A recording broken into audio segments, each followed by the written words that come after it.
good morning, and welcome to Health Talk here on AM 1270 and 96.5 FM KXBX. My name is Paul Thomas, and Bill Kearney is with us from Northlake Medical Pharmacy. Bill, we're ghosts again today in the studio. We are. It's my turn this time to be out of town. Yeah. Usually it's you, but I'm taking some time off.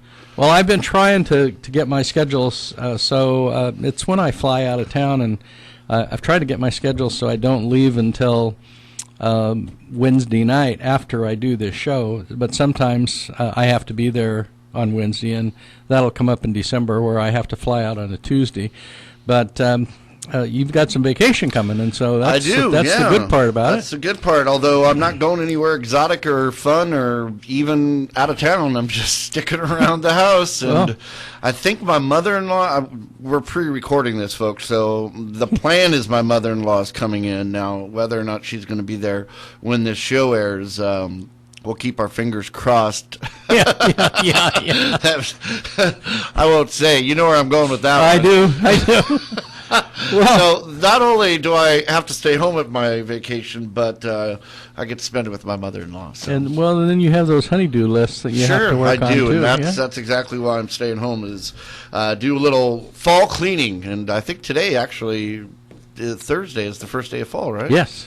So we'll be in fall when the show airs, and it feels like it today. I don't know what it's going to be next week, but boy, does it ever! Yeah. I usually go home after work and swim. Last night, my wife is out of town, and she called me and she says, "I thought maybe you'd be swimming." And this was at 6 o'clock at night, and I said, "I just got home, but I'm not going to go out swimming right now. Yeah. It feels like it's going to snow out here." So I have a friend that's camping up in Bishop and up above Bishop at the 10,000-foot level, and I'm sure they told him when they left, him and his wife, to make sure you dressed warmly because it was going to be cold up there.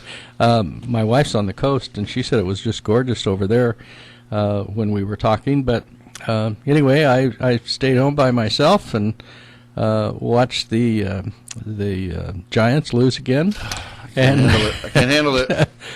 And anyway, we promised you we'd talk about health, and one of the things that happened a week ago when you hear this, but it was yesterday as we're recording this, was the EpiPen thing from Mylan that we have been talking about going up so high in cost, went in front of Congress yesterday, and they had the CEO, which is a female, and her father, I think, is a senator or a congressman from one of the West Virginia, I think.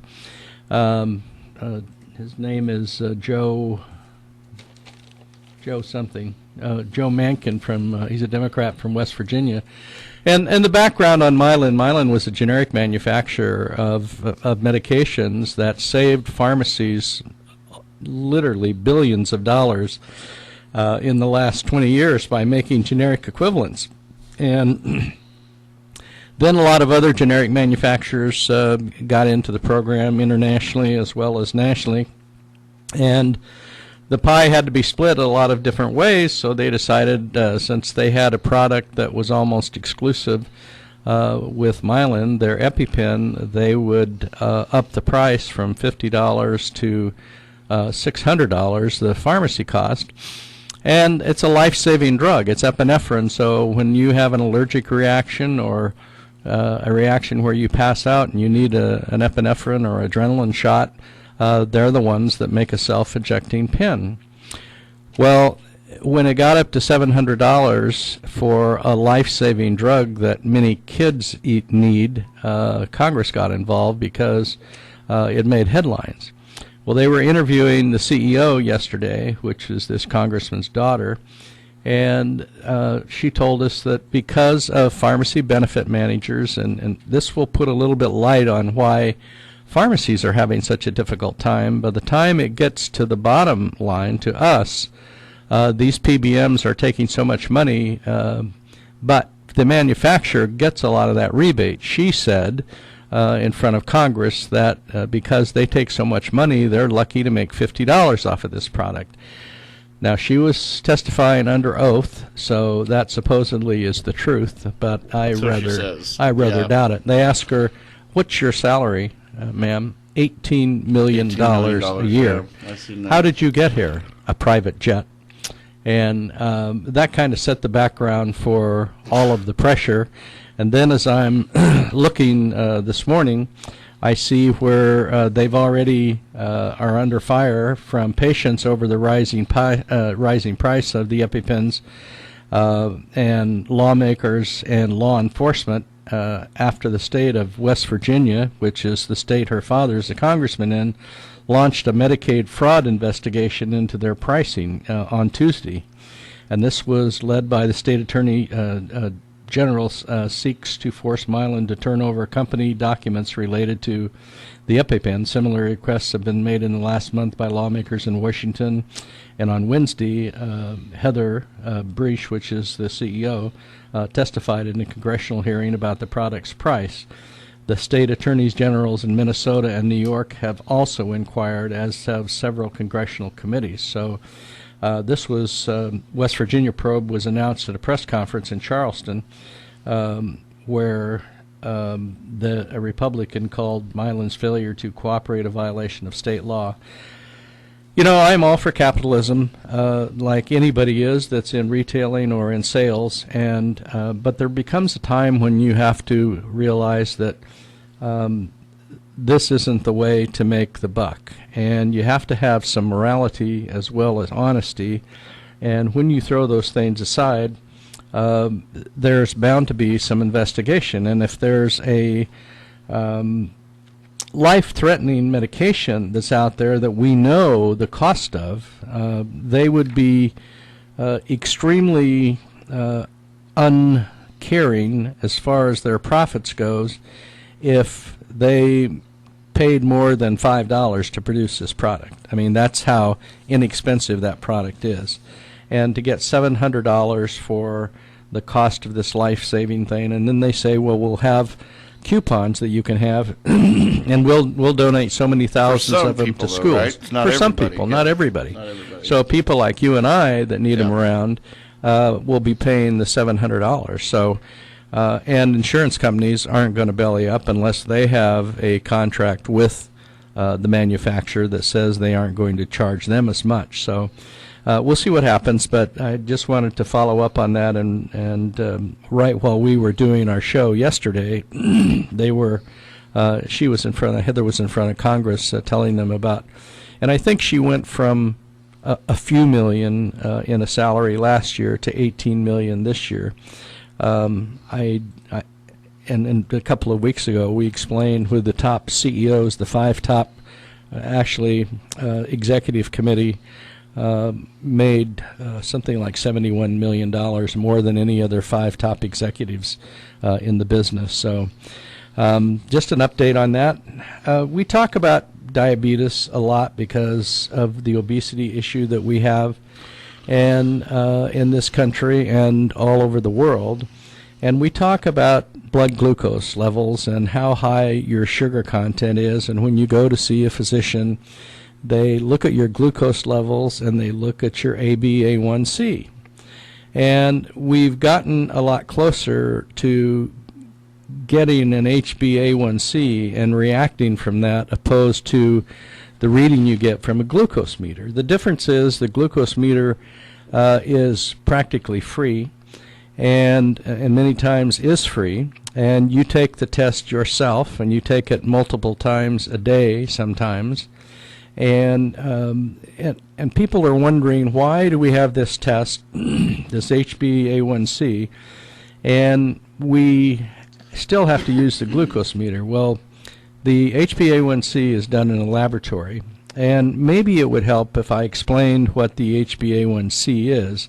The HB refers to hemoglobin, which and it's called glycosylated hemoglobin, which develops when the hemoglobin, a protein within red blood cells, carries oxygen, becomes coated with glucose or sugar in the blood.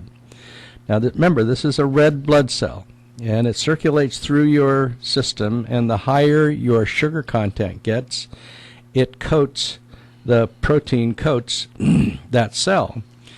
And the amount of glucose that combines with the protein is directly proportional to the total amount of sugar in your system. So the higher the blood glucose levels are, the higher the A1C level is. Now here becomes the confusing thing.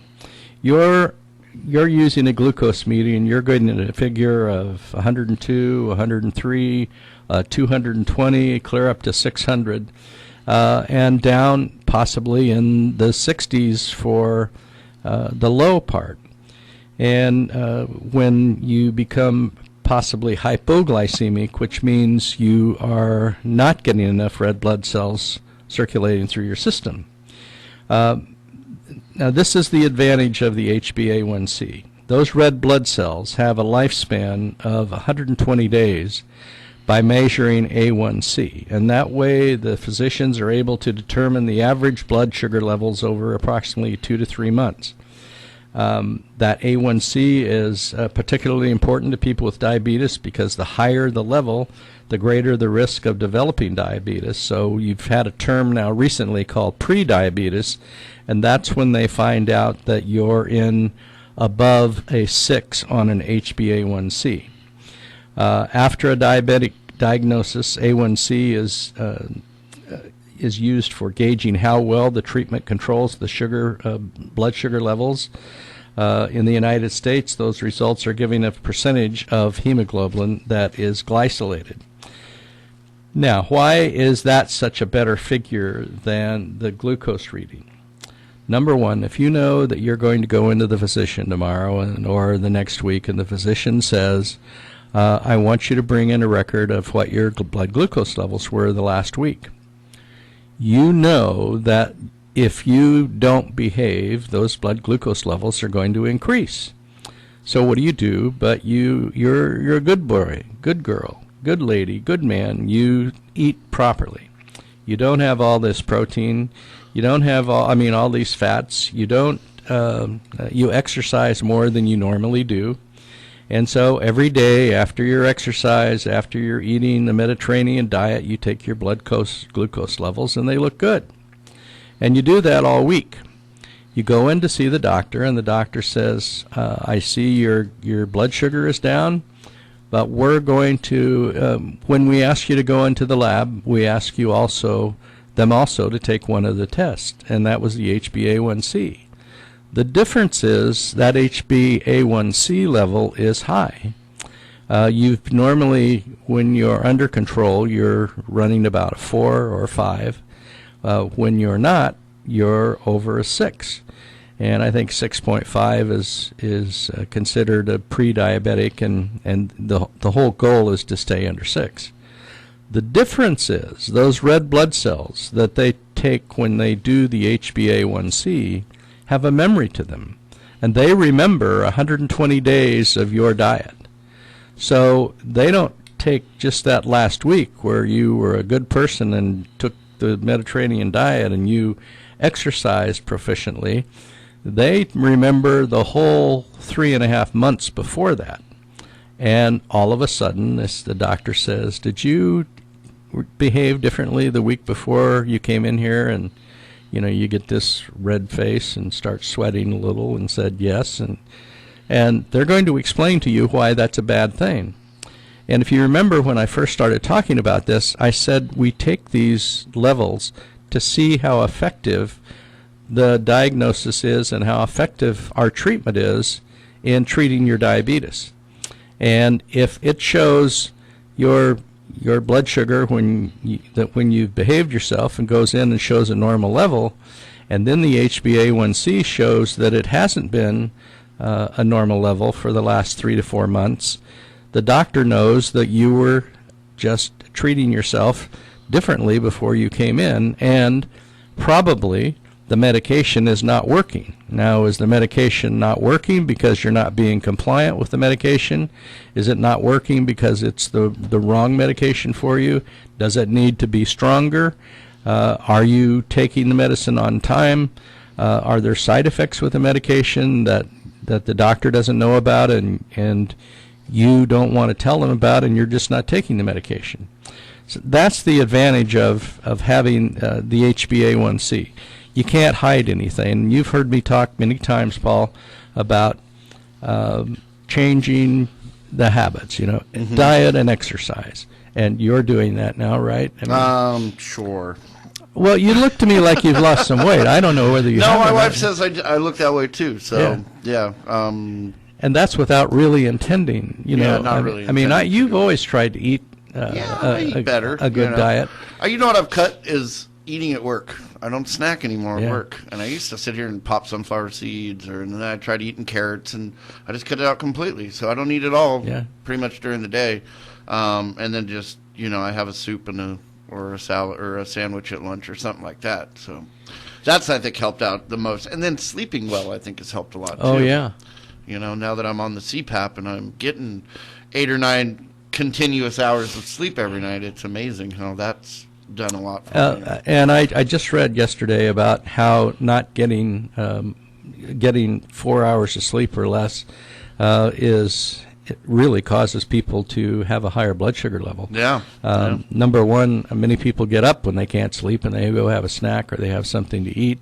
They're not resting, so Yeah. your body's not efficient when you're at rest. Well, and then, the other thing I've noticed also is that it seems like I'm not retaining as much water as I once did, because I could see it in my legs, like especially my calves where my sock would be. I'd have my sock on and I'd take my sock off and there'd be like a ring there, where like the sock was squeezing the leg so much, and I don't have that anymore. So, Well, I've been having, for some reason, I started 2 years ago of using more salt. Now I know better as a pharmacist, but I love salt, Love and it, yeah. and I eat a lot of vegetables that, like yesterday, I had radishes and onions and cucumbers, and that was my lunch, Yeah. and a whole big plate full, and I threw salt all over them, but not like I used to. Yeah. And I noticed the same thing when I go home and change clothes and get ready to go swimming. I had this ring around my ankle, and I hadn't been losing weight like I'd been doing before. And I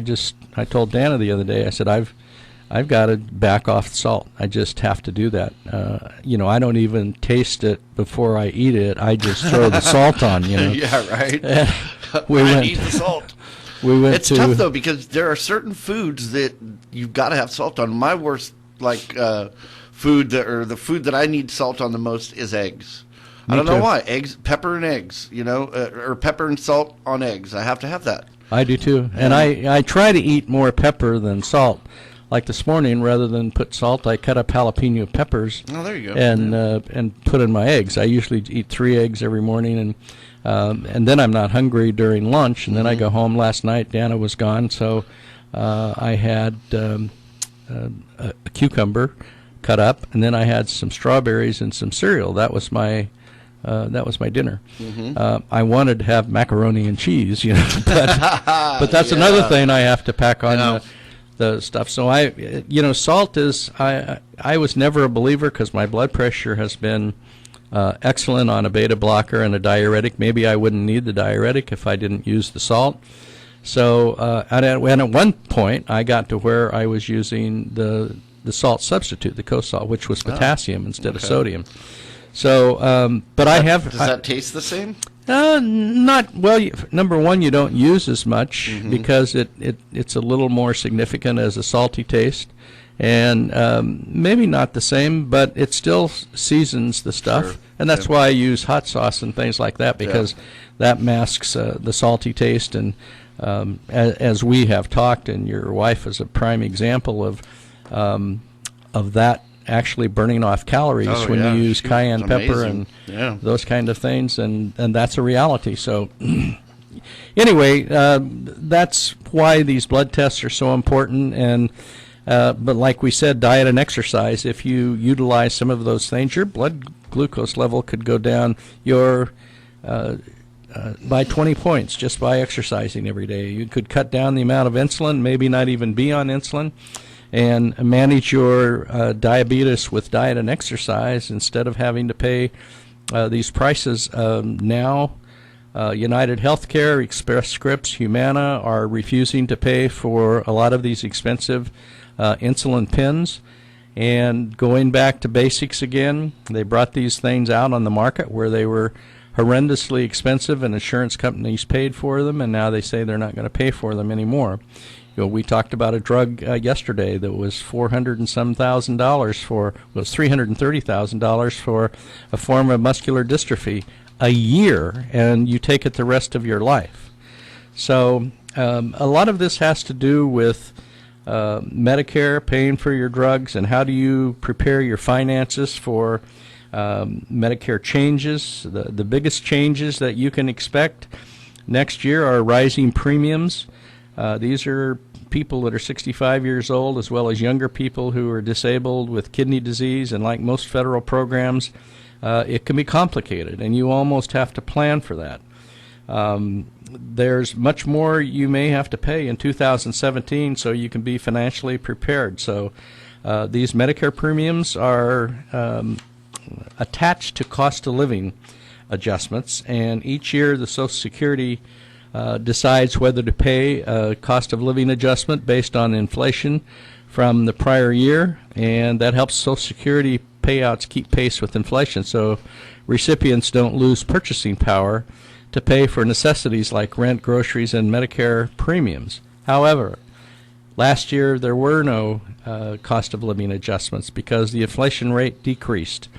In 2017, based on inflation numbers so far, there may be a small cost of living increase, like 0.2%, according to AARP, but we'll know more about that when there's an announcement next month. So how do Medicare costs tie in with Social Security? Well, most Medicare recipients don't pay premiums on Part A. Now, that's the part where you go to the hospital and you have a hospital stay.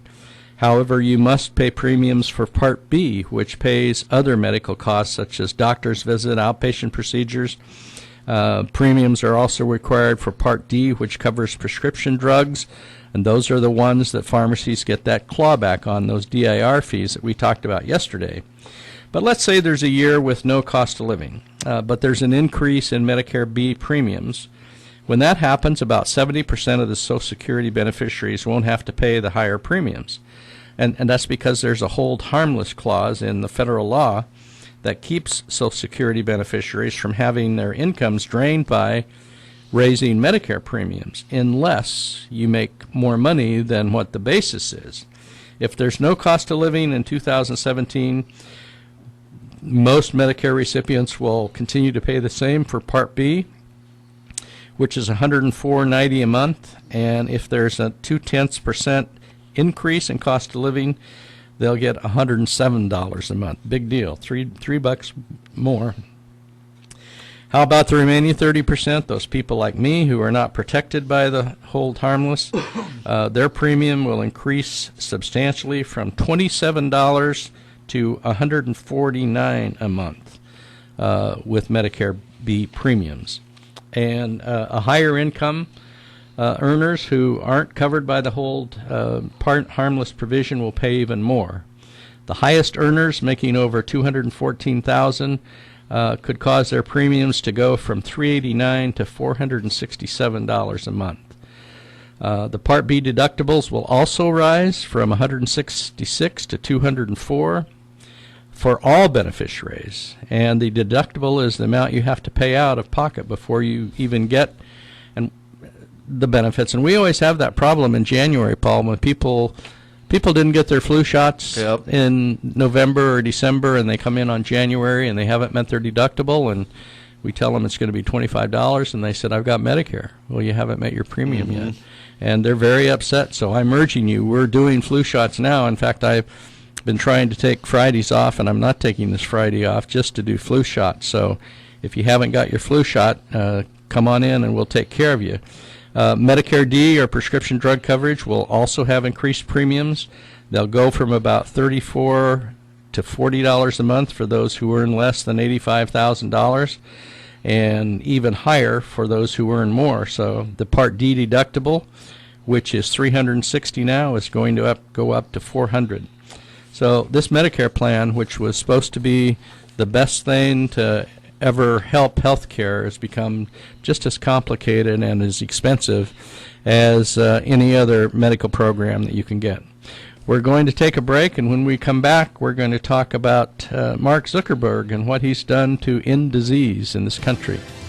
Hi, my name is Bill Kearney, pharmacist and owner of Northlake Medical Pharmacies. I'm sure you've seen and heard the recent advertising from the pharmacy chains in the area telling you about a special price for the generic prescriptions. And if you've been a customer of an independent community pharmacy and you've probably wondered if you could have to change to a chain pharmacy to get a special price on your generic prescriptions, the answer to that is no. Northlake Medical Pharmacies, in conjunction with Good Neighbor Pharmacy, has their own prescription card savings plan. From an inventory of over 300 generic prescription medications, you may purchase a 30-day supply for only $4.99 and a 90-day supply for $10.99. There's a one-time charge that will be charged off your first prescription, and that is the fee to enroll you in our program. So whether you're a brand new patient, Medicare D patient, or just a cash customer that has no insurance plan, come see us at Northlake Medical Pharmacies on Hill Road next to Sutter Lakeside Hospital or outside the Bruno's Shop Smart at 347 Lakeport Boulevard. Everybody knows that high school sports generate suspense, excitement, and drama.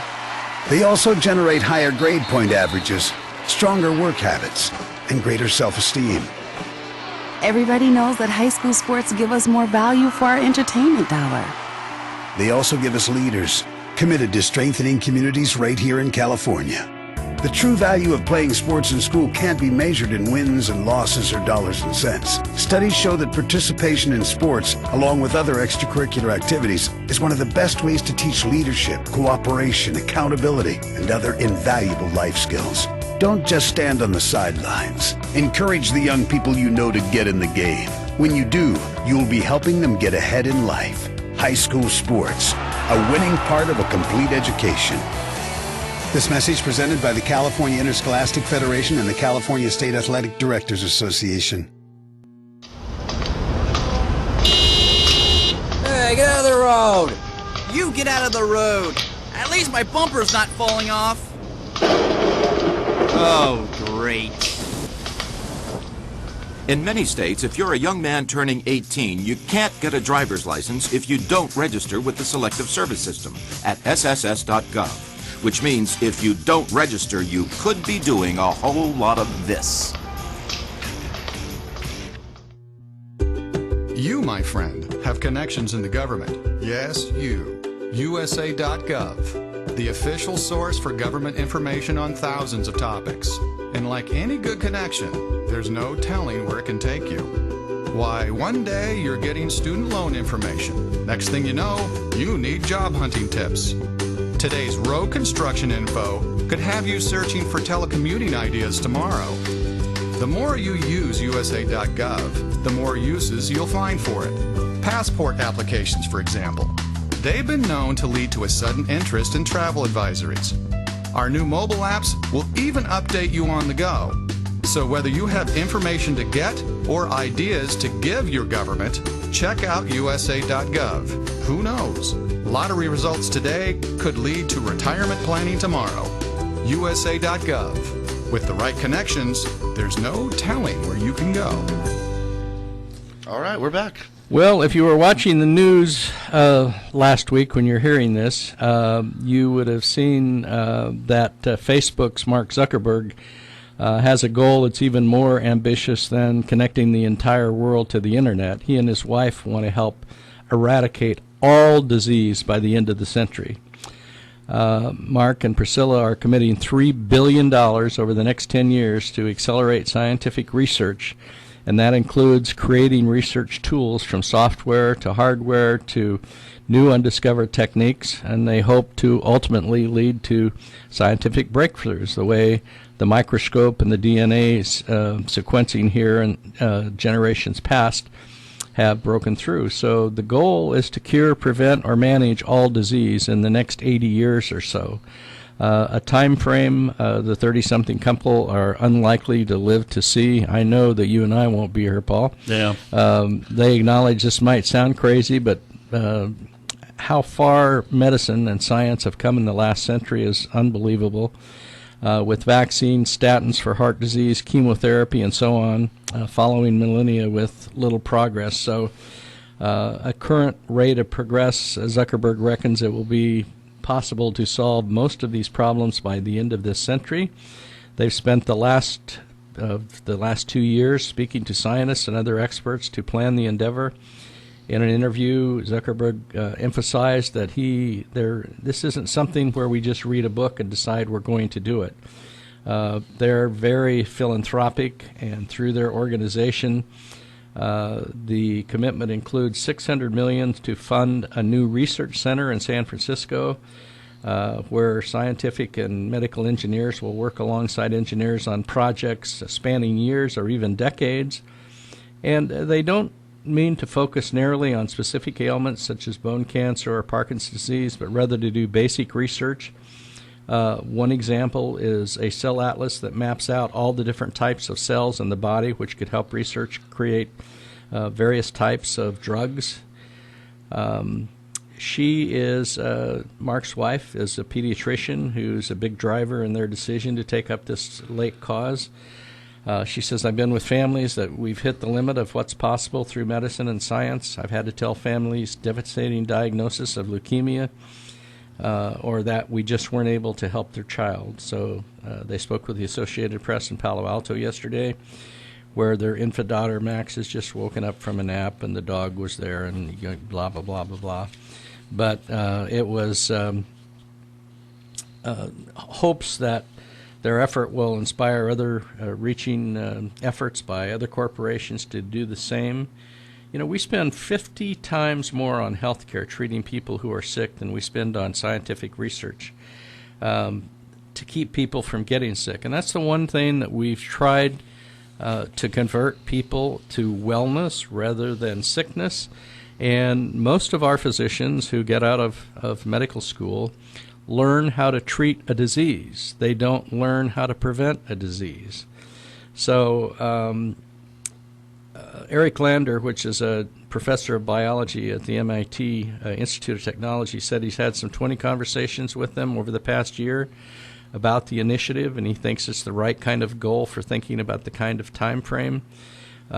He has brought new models to industry with Facebook, and we can do the same in healthcare. So those efforts could help supplement governmental funding and initiate research where we're not doing that. As he says, he's not going to focus on a specific disease state. He's going to focus on a general routine way. And at this time, he's donated 99% of their wealth that they believe their goal can be accomplished, if not in their lifetime, then in their child's future.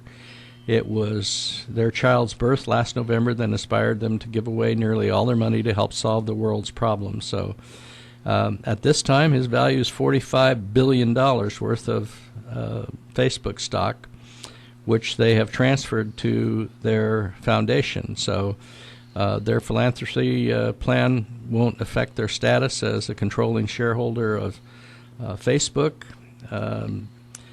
Bill and Melinda Gates, whose work also focuses on health and education, is doing the same thing. The wealthy, the ultra-wealthy, like those people, are taking an incredible commitment to research and development that will lead to breakthroughs to cure disease and lift millions out of poverty. And we talked briefly last week on our show about the amount of people that would be getting some of these life-threatening diseases because of obesity. The drug for muscular dystrophy that's $300,000 a year, the population right now is about 4,000 people. It's going to increase substantially. Number one, because people are living longer, and number two is because it takes more and more medication because of their body weight to utilize the drug. So they're going to be using more than the average person is on treating this disease. And as we talked about last week, the price of that drug was predicted to be $624,000 a year. And they were able to cut it down, if you will, to $300,000 a year. Their initial plan was a little over $400,000. But these drugs that have gone up, like the EpiPen, you can get that in Europe for $60 or $80. In London, you can get it for under $200. But for the United States, which the cost of drugs is in the past has been based on the economic viability of the country to sustain itself. And now it's starting to become based on outcomes. So how much would you pay to not have a life-threatening disease? And would you pay $300,000 a year? And obviously, insurance companies are going to have to look at this. And the thing I worry about, Paul, is genotype, them looking at your genes and seeing that you have a gene for that disease and then not covering you. Yeah. So, and I've always been concerned about that gene typing and seeing how much the insurance companies are going to push that mapping of genes to see if you're at risk for Parkinson's disease, if you're at risk for dementia, if you're at risk, and if they do insure you, the rate of insurance is going to be much higher than it would be for somebody that didn't have sure that. It would. I mean, now they can test for the HR2 a gene for excuse me, breast cancer, and I don't know that they're doing that, but they certainly are going to be able to do that. Have you ever had chest pains, Paul? Yes, on occasion. Yeah, actually, I had some over the weekend, which I thought was rather strange, but they weren't like intense. They just were kind of, and I had a hard time catching my breath. But well, a lot of people mistake a heart attack for a type of chest pain for esophageal reflux. yeah, I was going to say I had really bad heartburn. I think it might have been related to that. And you eat a lot of spicy foods. I do, yeah. But anyone that's worried about chest pain shouldn't wait to get medical care. If they really feel like it is from a heart attack, they should call for an ambulance right away. But a heart attack pain is caused when one of the arteries supplying the heart becomes blocked. And angina is a similar chest pain caused when these arteries are narrowed by heart disease. Why are those arteries in your chest when you get angina so different? And they really aren't that much different, but what happens is there's a blockage in those small arteries going into the heart, and or the diameter of the blood vessel has become smaller because of the fats and everything that we eat, and all of a sudden that catches up with your body, and so the heart's pumping the blood, trying to get the blood into the heart, and it can't go in as fast as the heart's pumping, so that backs up into your chest. Now, heartburn is a burning pain often felt in the upper belly or lower chest, and it's caused by stomach backing up and in the food pipe. And heartburn and heart attack can be similar. If someone is in doubt whether the pain is a heart attack, they should always call an ambulance. If it's a heart attack, prompt medical care can be life-saving. So a heart attack is really caused by a disease in the arteries, and those blood vessels that supply disease to the heart need to keep it alive with energy and oxygen. And there becomes a loss of the blood supply, and that leads to the heart stopping, and that's called cardiac arrest. So, or doctors can sometimes say it's acute coronary syndrome to talk about heart attack, and many times they talk in that language that you don't understand, so you really don't know what happened. It can often, but not always, happen with classic symptoms, and that's that chest pain that's often described as pressure or squeezing, lightness, different sometimes for females than males, chest pain that feels like a very heavy weight crushing against your chest, or pain could come and go. Not all heart attacks have the same symptoms, and symptoms can be mild or severe, and the chest pain or discomfort is usually central or central left, but it might not be. I think I've told this story many times, but when I first moved up here and opened my pharmacy, I was running it by myself. I had no help and didn't have computers, typed all my prescription labels, was filling maybe 6 prescriptions a week, and then I kept getting busier and busier and busier and still didn't have any help, and I started feeling pains in my chest. And I would go to work every morning and then go out to a quail run and swim for an hour and then come back, take a shower. I had a shower in the pharmacy, go to work, and I'd work till 8 or 9 o'clock at night, 7 days a week. So I was pretty sure I was having a heart attack, and I finally went to an internist that was a friend of mine, my doctor, and I said, I think maybe I'm having a heart attack. And he says, I'm not sure it is. He says, it could be from all the stress and everything. It could be esophageal reflux. And he put me on a drug at the time. They didn't have the new protein pump inhibitors, so he put me on a drug that was like a Tagamet or a Pepcid or a Zantac. And lo and behold, that went away. So it really was, and I already was taking blood pressure medication because 10 years before I came up here, I was taking it. So, but I was sure that there was no way that I wasn't, and the reason I didn't go to the doctor before was I didn't have a pharmacist. I didn't have anybody to cover the pharmacy, and of course, male stupidity, which many of us have sometimes, stubbornness, say, no, I'll get through this, and I could have gotten through it if I could have saved myself a lot of stress if I didn't, if I had taken care of it at the time instead of waiting. It also comes with other symptoms, and that's breaking out in a cold sweat or being short of breath, feeling sick or nauseous, vomiting, feeling very tired or lacking in energy. And, the danger with us talking about these things is almost everybody has these symptoms. And so we have the computer to go to now, and we click on the computer and we say, I got that. I got that. Must be having a heart attack. People who may be less likely to experience those symptoms when having a heart attack include people who have diabetes or people that are seniors. They may still show other symptoms such as breathlessness, as you were talking about. An indigestion sensation can be the sign of a heart disease, especially with people with diabetes. And angina is a type of chest pain that's similar to the pain of a heart attack. So the differences are difficult sometimes to separate. When doctors get symptoms, they can find them difficult to understand.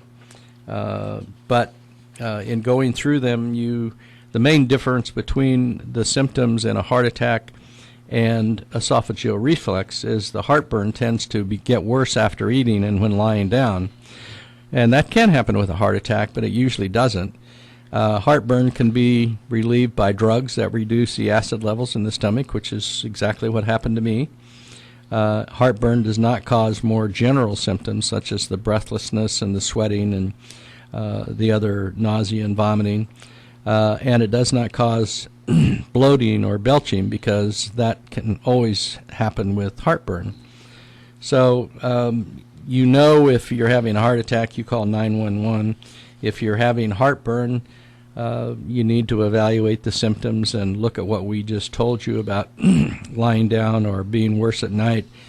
And if you take the antacid or the PPI and that relieves it, the chances are very good that was a stomach problem. Possible pH testing of the blood pipe to measure the level of acidity. We're going further here now than most people would think of. Doctors often make these diagnoses based on these symptoms, but they can try treatment that will confirm the diagnosis if it works. So it's another one of those things that occur to us and we don't think about it. And if I hadn't been a victim at one time, it wouldn't seem prevalent to me to share that information. But I still have, I'm like you, Paul. I eat hot foods, and I still get some heartburn, and I take a proton pump inhibitor also. But when it's funny, when I do get those pains, they are right around the heart. They are. I've never had angina, so I don't know how far. I've seen pictures of how far those blood vessels back up. And I think there would be a distinct difference in the pain that you get, angina-like pain that's really angina rather than esophageal reflux, because if those blood vessels don't release and if that heart continues to pump, that blood backs up into the chest cavity quite a ways, and it's different than just having esophageal reflux, and you really know about it. Excuse me. If you're taking opiates such as Norco, and we're getting a huge amount of feedback from people who are taken off opiates. A couple of weeks ago, I talked to you about a patient that had been taken off opiates and was in a wheelchair, and how he went through kind of the withdrawal process, and now is taking no opiates for pain control. And if we can convince people to go through that withdrawal, you will realize that the opiates that you've been taking for so long are really having a drawback feature now, where they're having a rebound effect, where if you go through that process of getting off of those, you will realize that you feel better without the opiate than you did before. But we still have people who are trying to take more and more, and they're buying it off the street rather than in the pharmacy, and they're getting in trouble. Well, there is a greater focus on naloxone, which will bring you back if you've had a opiate attack, and you have your central nervous system and your breathing system is not working anymore. It works very safely to bring people back. I saw an article on the internet the other day, and it was a young man and a young woman, and they'd shot themselves up with heroin. They had a little baby in the back, and they were both passed out, comatose, with their mouths open and a little baby in the back, and they gave them Narcan or naloxone, and it brought them back. Unfortunately, people continue to take these things that they don't know what is. We talked about this new drug that's an elephant tranquilizer that is being infused into fentanyl type products now, and so people are kind of isolating themselves and then doing the drugs, where back in the 60s they were all in a group. So it's hard to recommend naloxone to an opiate addict when they come in. It's something that some physicians actually write for a prescription for the syringe when they're writing for the opiate, and tell them to use this if you overdose. Some physicians don't. It's a real problem for pharmacists to try to provide naloxone to people if you're afraid of offending somebody. It's easy for bystanders to use, and it won't cause harm if given to someone who doesn't need it. But the options are, when ordering, to say that you want a Narcan or an naloxone syringe too, and if that's the case, we get it for you. And Medi-Cal or Partnership Health pays for them. Not a huge amount, but they do. So if you're an opiate addict, we would urge you to try to quit.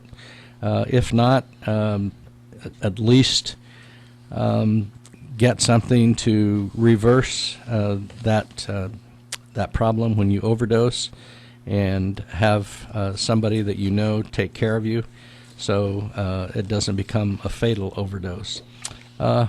We have how much time left, Paul? Let's see here. We've got 2 minutes. Well, you're going to see a shift towards pharmacies being more involved, and we've talked about this many times, but you'll see a shift towards them caring more about how you take your medications and have you take less medications. The Medicare star ratings are paving the way for this change, and since the ratings are based partly on quality, they are things that they ask us to get involved with. So measures include adherence to statins, ACE inhibitors, non-insulin diabetes, and reviews of your medication. So A new measure that was planned for 2019 is a statin use in diabetic patients age 40 to 75, monitored. This matters now. These plan ratings are based from data from 2 years prior, so what you do impacts 2018. So, and that's just the tip of the iceberg. They're going to make physicians responsible, they're going to make pharmacies responsible, and they're going to make you responsible as a patient. So when you get your medication anymore, and we're trying to sync all meds that we can so you don't have to come into the pharmacy every other day or every other week, that you can get your medicines once a month. We will have some problems on your controlled substances, but we'll be able to at least save you some time. We'll be monitoring whether or not you're taking your medication or not. We get a list from the insurance companies every week that tells us who should have got a refill and didn't, and who is going through their medicines too quickly and taking too much, whether they're giving it to a friend of theirs or they're taking too much themselves. Unfortunately, it's usually pain medications and back medications. You're not going to be able to get Soma very much longer because it's really addictive, and the DEA does not like you getting pain medications with your Soma. We want to remind you again about our flu vaccines. They're in. We're giving them. I'll be there all afternoon today and tomorrow till 2 or 3 o'clock. On Fridays, I'm not usually there, but I want to get everybody immunized that I can as quickly as we can. If you're a business that wants us to immunize your employees, let us know. We'll get you paperwork to do and be able to come to your office and run those through the computer and get your employees all vaccinated for the flu vaccine. We don't know how effective the vaccine is. We do know that the intranasal vaccine is no good this year, and Paul has already mentioned it to his son, and he's already made a face. He's worried. He's very worried. And ran the other direction. So we'd like to remind you we're North Lake Medical Pharmacies with 2 locations for you at 5136 Hill Road East across from Sutter Lakeside Hospital. Call us there at 263-6192. And outside the Bruno Shop Smart at 347 Lakeport Boulevard, call us there at 263-1328. Thank you, Paul. Happy vacation. Yeah, Bill, thanks. And we will be back next week with the live program, so be sure to join us at 10 a.m. on AM 1270 and 96.5 FM KXBX Lakeport.